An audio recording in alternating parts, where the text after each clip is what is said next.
మళ్ళీ ఈ పాత రోజులు వచ్చినట్టే కనిపిస్తుంది. ఎందుకంటే 90s కిడ్స్‌కి బాగా తెలిసుండిద్ది.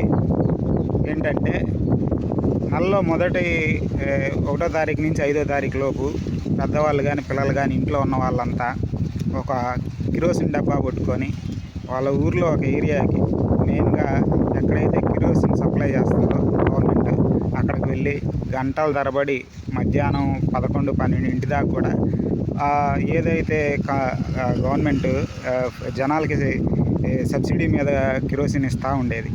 ఆ రోజులన్నీ తప్పిపోయి బీజేపీ గవర్నమెంట్ రాగానే కిరోసిన్ సప్లైని ఆపేసింది. గ్యాస్ని అందరిళ్ళలో ఉండాలని గ్యాస్కి సబ్సిడీ ఇచ్చింది. అయితే ఇప్పుడు మళ్ళీ పాత రోజులు వచ్చినట్టున్నాయి. పెట్రోల్ బంకుల్లో కిరోసిన్ లభించడానికి ఛాన్స్ ఉందంట.